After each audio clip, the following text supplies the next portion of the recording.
إن هذا القرآن يهدي للتي هي أقوم ويبشر المؤمنين الذين يعملون الصالحات أن لهم أجرا كبيرا. بسم الله الرحمن الرحيم. الحمد لله رب العالمين والصلاة والسلام على أشرف المرسلين سيدنا Muhammed ve ala alihi ve ashabihi ecmaîn. Hürmetli görürmen kardeşler, bugünkü dersimizde hidayet üstüde toxtalımız. Euzubillahimineşşeytanirracim. Zalike hudallahi yehdi bihi men yasha ve men yudlilillahu fema lehu min had. Ana şular Allah'ın hidayetidir. Allah onun bilen xalqan adamni to'g'ri yo'lga yetaklaydi. Allah azdurgan Adem'e hiçbir yol gösterkici yoktur. Hidayet degan sözünün lügattaki ma'nosi yol gösteriş, yetakleş ve menzilge yetiş degan ma'nolarda keldi. Yani azgınlıktan doğru yolga, hatalıktan durustlukka, ziyanlık işten paydalık işka yüzleniş bu hidayet deyildi. Dünyada doğru yolga, doğru işka yetaklenişten katta nimet yok. Bunundan çoğun iş yok. Çünkü insan din ve dünyalık hem işte doğru yolda, doğru yönelişte bolgandılar, onun hem işi galibilik buludu. Doğru mektepte okuş, doğru jor tanlaş, doğru bolgan tirikçilikni qilish, doğru joydan uy elish, balalarni doğru yo'sinda tarbiyalash, hayotini ikki olamlik foydali ishlar bilan o'tkazish, vaqtini savob ve menfaatli işler bilen toldirish qatorliqlarning hammasi Allah Taala'nın doğru yolga yetaklanganligining ifodasi. Yuqorqilarning birerisi doğru tanlanmaganda insonning baxt saodati amalga oshmaydi. Shunga payg'ambar sallallohu alayhi vasallam Ali ibn Abi Talib radhiyallohu anhuga Allohumma hdini ve seddidni. Ey Allah meni hidayet qilgin ve doğru yolda mustahkam qilgin deb duo qilishni o'rgatgan. Hidayet tilash en muhim ve hemmenin aldıda turduğan iş. Çünkü bizim hemme işimiz Allah Taala'nın doğru yolga, doğru işe, doğru yönelişe hidayet kılışıga muhtaç. Hidayetin dereceleri iki türlük buludu. Biri umumi hidayet, yani biri has hidayet. Umumi hidayet dediğimiz Allah Taala'nın barcha mahlukatıga qaratılgan hidayet bulup her kandak mahlukatını özüge faydalı işlerge yetaklaydiganligini ko'rsatdi. Çünkü Allah Taala barcha mahlukatını ularning ahvoliga ve ihtiyacıga en münasip keldigan faydalı işlerge yetaklaydi. Robbunallazi a'ta kulla şeyin halqahu thumma hada. Bizning Rob hamma narsa özüge xas şekil, özüge xas xususiyat ata qilgan, andın ularni özleriga ata qilingan nimetlerden faydalanış yollarına yetaklangan zatdır deydi. Sebbih ismi rabbikel a'la ellezî halaka fesevva vellezî qaddara fehada. Barcha mahlukatni yaratıp, ularni bejirim qilgan, ularning hamma ishini o'rinlashtirib, ularni foydalanish yo'llariga yetaklangan. Hammadan ustun Robbining ismini pok deb e'tiqod qilgan deydi. Endi xas hidayetning turlari haqida Allama Muhammed Mutavalli Sha'ravi mundaq degan. Hidayet umum ve xaslık itibarı bilen yol gösteriş ma'nosidagi hidayet ve yardım qilish ma'nosidagi hidayet deb ikki turga bilinadi. Yol gösteriş ma'nosidagi hidayet butkul insoniyatga qaratilgan umumiy hidayet bulup bu Allah Taala'nın insoniyatni islom diniga da'vat qilganidir. Yani hakikaten Allah Taala insonlarga payg'ambarlarni avatdi, kitoblarni nozil qildi. Şunun arqalib onu to'g'ri yo'lga davet kıldı. Ama ularning aldida to'g'ri yo'lni tanlash ve onu rad qilish ixtiyorligi bor deydi insonlarda. Unda bo'lgandan ba'zi insonlar Allah davetini qabul qilib to'g'ri yo'lga mangdi, ular deb ataldi tarixdan biri. Allah Taala'nın diniga qarshi chiqqan yoki o dinga e'tiqod qilmaganlar, o dinni rad qilganlar kafirlar deb ataldi, shunda keldi. Ve amma samudu fahadaynahum fastahabbul ama alal huda. Samud qavmiga kelsak, ularga to'g'ri yo'lni ko'rsatgan edik. Ular hidayatdan ko'rlikni ortiq ko'rdi. Ya'ni bizning delil isbotlarimizni ko'rmaslikka soldi. möcüzəni görməslikə saldı. Hidayətdən korluqni artıq gördü. Şunun bilan ular hidayət tapamadı degan ma'noda, ya'ni. Demak, bu hidayət umumiy hidayət uchun keltirilgan oyat bu oyat.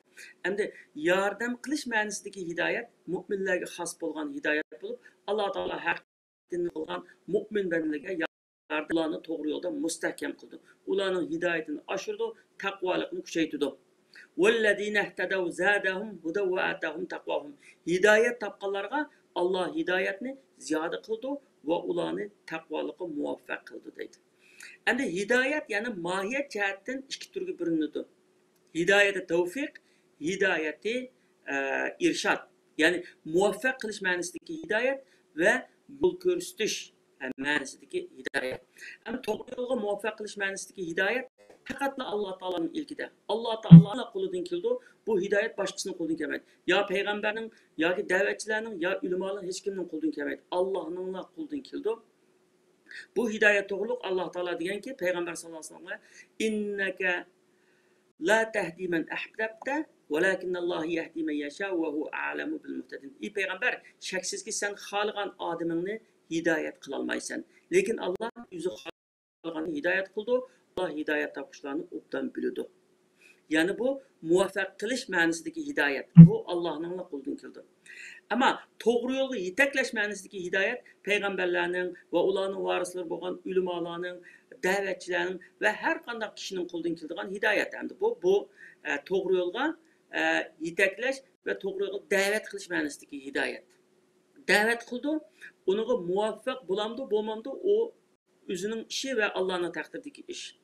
Bu innaka va tahdi ila siratin mustaqim deydi Alloh taolo payg'ambar sollallohu alayhi vasallam. Shaksizki sen to'g'ri yo'lga boshlaysan, ya'ni da'vat qilsan.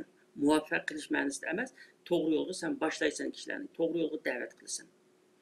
Endi hidoyatning eng kattasi Alloh taoloning bandalarga dunyo va oxiratlik baxt saodatning yo'lini ko'rsatganligi ve iman etganlarni to'g'ri yo'lda oxirigacha mustahkam qilganligidir. Ve innalloha lahadillazina amanu ila siratin mustaqim. Shaksizki Alloh mu'minlarni haqiqatan to'g'ri yo'lga boshlovchidir. Hidayat har xil yo'llar bilan keladi. Masalan, insonga har xil yo'llar bilan keladi. Alloh taolo hidayatini bandalarga har xil yo'llar bilan va har xil usullar bilan yetkazdi. Masalan, ba'zida biror oyatning ma'nosini tushunish, oyatlar ustida tafakkur qilish, biror eg'iz hikmatli so'zni anglash, birovning ta'sirlik nasihatini anglash yoki kutilmagan bir balo qazoga yo'liqish orqali insonda tubdan bir burilish yuz berdi. Shunga bilan nurg'un insonlar hidoyat topadi. Masalan, Umar ibn Xattob bunun aytgan qissasiga kelsak, o'zidan xufiyona iymon etgan singlisini adablash uchun nihoyat achchiqlar g'azab bilan uyga kirganda Taha surasininki 5dan bir qancha oyatning tilovatini anglab qoldi. Shu anglab qilish bilan uning dili bir dilla erib ketdi, shu bilan iymon etdi.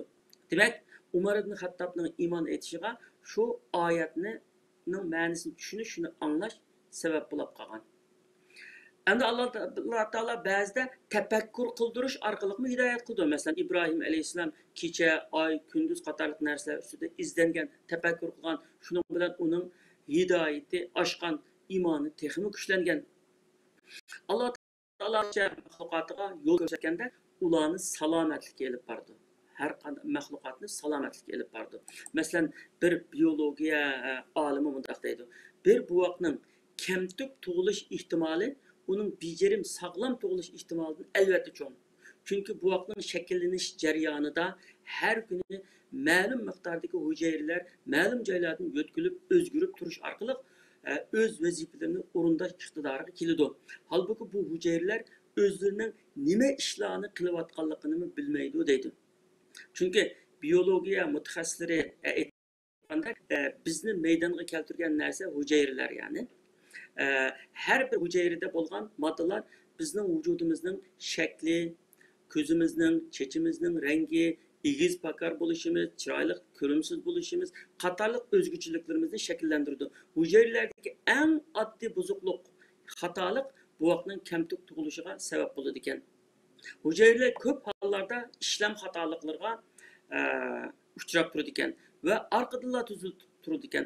Bundaq ko'p takrorlanadigan xatoliklar tufayli buvoqlarning kamtuk tug'ilish ehtimoli saq tug'ilish ehtimolidan nihoyat yuqori bo'ldi ekan. Lekin Alloh taolo o'zining inoyati va o'zining shafqati bilan xatoliklarni o'ngshab balaning salomat tug'ilishiga kepillik qildi ekan.